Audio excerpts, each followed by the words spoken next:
Kabila na kingakati bato ya FCC ba papa ba docteur ba professeur bon comprendre politique que Kabila zé sous na pouvoir te awa komi kokende abandi ko libérer bino bo kufa siko audit ezo salama bon comprendre que yo na top Congo yo ki ke auti ko kufa o de fe kayima kufi mais boyebi ba uti ko mona na ndaka de fe kayima de fe kayima na ndaka kuneza na buke wana bake mona minduki na kati eza na ba généraux nyonso o Kabila taki na bandaku na bango eza na ba minduki Kabila atika pouvoir na kimutema mabe alingaki un jour so ba bloquer a renverser pouvoir azonga na pouvoir siko yo la muka fayulu olongo ye ba politique wana mais si peuple congolais lingo kufa en désordre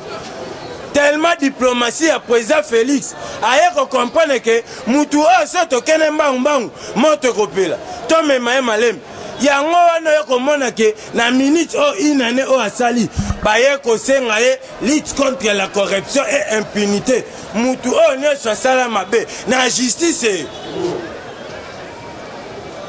kala mingi te baba na siko ko sala audit ya liwe de fe kaim ezana batebele bakoka bakangam na chité na tigel président gelo beta boko makasi maboko aneza muke bobeta maboko makasi pour encourager ndeko IDPS viva ngana lingaka show soko kuminga show ngape na kei show mais soko kuminga muke ngape na kiti muke IDPS viva IDPS viva président Félix et le président Eli viva chef de l'État. Tala, mi betela maboko pour Congo bandiko changer. Oh yazana misu les spirituel. Mona déjà nengeni Congo sokoma. Félix Tshisekedi aebisa ki batu clair. Que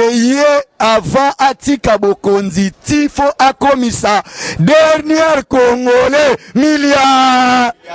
IDPS viva yoka souci à président pour nani ton fiaga so fandibwe wanfie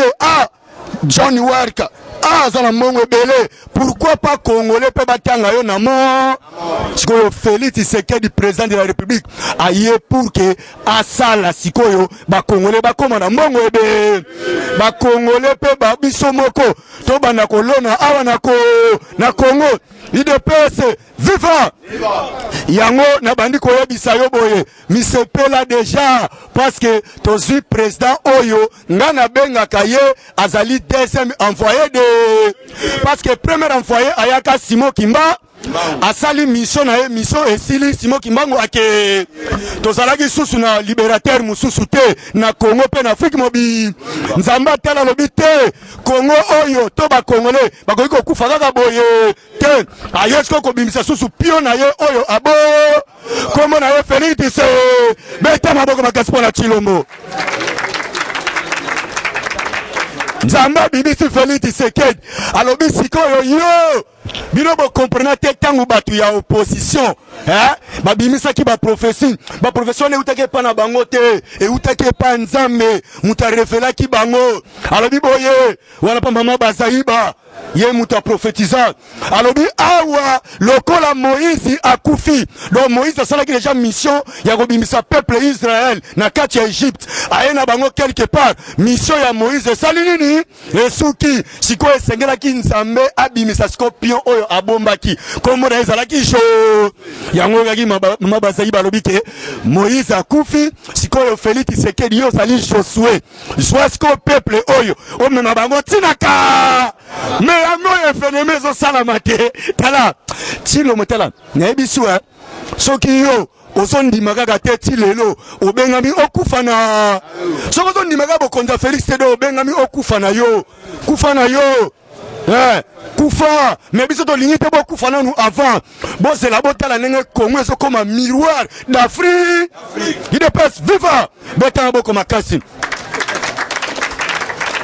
Congo eso koma kala mingi te miroir d'Afrique IDPS viva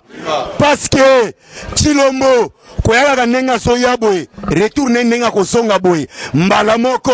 anome ba généraux yasi tango alongwe wana asukisi te mbala moko ambassadeur ya Israël mbala moko na RD biso bato tia ambassade na biso ku beta boko makasi wana so nezali changement parce que tala ndeko nanga utolo ba nzamba lobaka ngo déjà oyo akopambola Israël yepa kozala béni soki yo oyini Israël nzambe pa ko yina yo ezali loi o esalama déjà donc iko longola ngo te yango soki bolani na discours mo konza mboka alobi nini nzambe apambola Israël nzambe apambola États-Unis d'Amérique pe nzambe apambola République démocratique du Congo yoka siko ndenge zawana bakasayen bamise mobilisé ebele baso c'est la scoba yamba première dame de la République démocratique du Congo kombo na ye Maman Denise Nyake Tise bete maboko makasi wana siko kasai ndenge za na mobilisation opesi mambo aboyi bongo siko zola ne ba yamba mama parce que wana ezali siko flash avant goût pour papa pas se préparer faut quitter kuna za fief ne faut quitter pona nini ko quitter soki otali na ba province nyonso province oyo ba votaki Félix à 100% ezalaki kasai mutako boya ngo azate yoko boya ngo azate do yende IDPS viva awa siko Mike Pompeo babeti carte na Félix yoka mission IDPS viva alobi boye babombi te yanto sarabino ba français ndeso balobi likambu basuka kaka na nzela mais ba américain so balobi kamba kena ngo tina su Mike Pompeo alobi bien bazoya rapide na RDC pona ko aider Félix Tshisekedi mokonzi ya mo premier partenaire na bango privilégié betamo makasi pona Chilombo sikoyo ozoyoka awa biloko Mike Pompeo alobi to koti siko na plan sécuritaire donc quand babi plan sécuritaire faut comprendre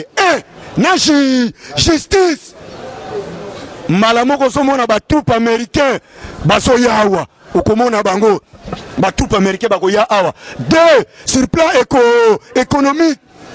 basalisko sommation banda mokonza mboka azwi bokonzi balobi bilan na ye ezali largement positif bete maboko makasi largement positif batangi pe baba bimisi exilé politique apa exilé politique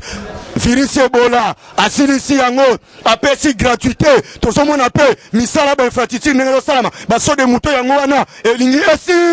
esi la tambola na baso de muto nyonso tu komona ke misala komo kende en vitesse esengaki nini esengaki Félix Tshisekedi abeta loboko na mesa tanga beti loboko na mesa mutu nyonso alakele IDPS viva awa na liwa ya Delfe Kayimbi na ebiso mafuta zoko matasegoma to yebisaka bino me bino ko comprendre biso to baga boy mutu nyonso tu oyo akoluka asala Félix mabe ye moko mutu akomikufela na ye yango moni babani komiku IDPS viva sikoyo na liwa na ye yoka mission bazalaki nango mission moko ezalaki pour que ba éliminer Félix Tshisekedi mais nzamba za bolingo parce que azali instrument oyo nzambe apesi ye mutu moko te osoki nzambe achio maboko bongo mutu akoya po alongolo kaka dans les pamba kaka boye ezate do soki nzambe aponi yo po mutu alongolo na mokili fasa la kaka nza andewori ya nzambe mutu akolongolo na mokili azate ata ba multiplier ba effort na bango mutu akolongolo na mokili azate yango bomoni liwa ya Delfe Kayimbi boyoki FCC bazui panique IDPS viva FCC bazui panique bolandi André ale atundu bolandi et azolela alobi boye bandoki bakoti na bandaku na bi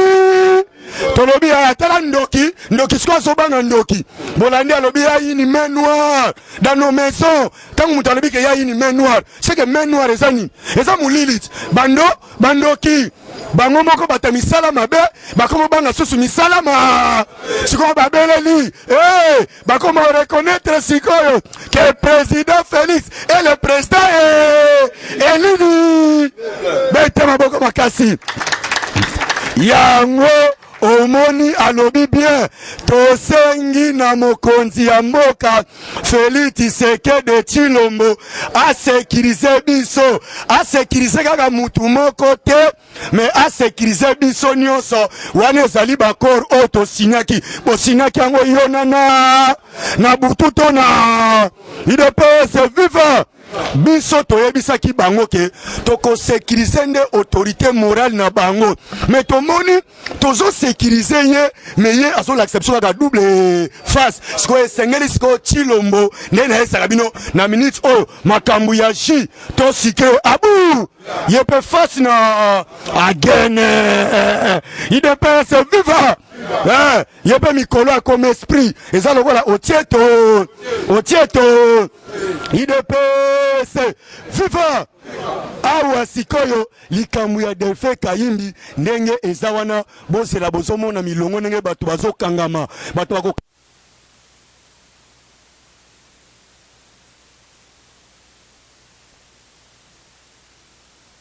tuna bango rapide po bayebi ke moni mutu erreur basaleza nini efale nanu te ba teye vous comprenez Tshilombo na politique ya mayele babengi bala auditeur bo récupérer nanu boyoka ye babenga Delphin Kayimbi ya 2 reprises bayoka basu déjà ba audio nyonso tu wana to gardango quelque part ya zongi boye basali jeune bango ba limoger ye tango ba limoger basali erreur parce que ba chiffre eti kali ba chiffre ne mute koloba ba chiffre ndenge za wana bango yango moni bakomi na sécurité siko alingi aleka siko na frappe na yango bomoni nezo cité pona otikela siko président miyake tanga zo mata pona mona ko senga nga déjà mata ye pa beta ba biloko poza na biloko eza wana UDPS viva yango bomoni ndenge za wana président de la république na ko etali makamba sécurité na ye ba petit na biso to bana na biso ba utaki kotanga na Israël ko formation na Israël bayaki bazaleka 500 sikoyo 1000 moko bozalaki réservé 1000 hommes o bazalaki formé na États-Unis d'Amérique kala mingi te bozomona ndenge baokita wa kala mingi te kala bango yoka maboko kala mingi te bango si baokita bakoma nombre ya 1500 o bazala siko na sécurité ya mokonzi mboka 1000 wana dona ebiso pesi maboyi UDPS viva awa sikoyo mukuna pe amatisi mafu po ayebi kala mingi talinga zwa mama na UDPS viva alinga zwa mama na bor bosoka président Seni avec muku wana sikoyo wana ekipaka nango te makambo no je suis docteur en droit docteur en économie wana ekipaka te wana ezalaka ata bakangi yo miso balobi 2023 lobaki président Félix et le président elidi pe ata batie yo potaka koma Félix oyokango kilo UDPS viva deuxième ibor oyosoya procureur général de la République batone muke bete maboko makasi après chef d'état-major wana mwana mukie wana ya biso moko bozoka ya wakala mingi te chikotita chitambwe bozoka ye moko sikazo swa ndezana bambala bazolela kala mingi te bayo memi pe ndenge za wana déjà Vital Kamerhe akomi na ngambo munene parce que baye ko découvrir bango pe bazalaki na moi main noire moko boye wana pour que ba participer na loi ya Félix Tshisekedi mais simbite nzamba za bolingo memi bango bazalaki na ba écoute contre batu ya FCC na François Beya kala mingi te paso so lipapu Vital Kamerhe kutu nenge sa déjà boy semaine osoke sili semaine tozo banda wana ekosila te faut déjà akena parquet amate na biloko o salami ya ba sode mouton wana na bengi président Moïse na pardon président Miyake amata abeta président Gelor plus 243 89 76 84 860 plus 243 89 76 84 860 tobeti maboko makasi wana bengi président Miyake Mata yepe apesa. Eshima, votre magazine qui bat au rythme de l'actualité. Une réponse à vos besoins en information, un éclairage dans divers domaines. Impartial, documenté, instructif. Eshima au cœur de l'info. Retrouvez la nouvelle édition. Exclusivité, Sakumbi Molendo, le réformiste qui vient stopper l'hémorragie, suspension des fonctionnaires peu intègre, numérisation des titres fonciers et climat de confiance avec les collaborateurs, le nouveau gestionnaire des terres congolaises fixe les nouvelles règles de jeu. Focus, Lambert Mindi, Omalanga, le souverainisme comme un dogme. Redressement délaissé, Tomaluaka Losenjola, l'homme de la situation. Dossier Eshima, fini les vacances, vive les rentrées. De la politique au judiciaire, en passant par les scolaires, les derniers trimestres de l'année 2019 en RDC est décoiffant. Économie, BCC, un cadre des rétrocommissions et détournements à passer au peine fin. Découverte, Claude Ibalanki et Colomba, les coordonnateurs du MNS au centre de l'action de Félix Tshisekedi dans le Grand Lac. Les dialogues et pourparlers en RDC qu'en tire le peuple. Tubaou, la clé de la mythologie kassaïenne. Retrouvez l'intégralité du magazine Eshima dans les kiosques. Eshima Magazine, un nouveau standard d'information.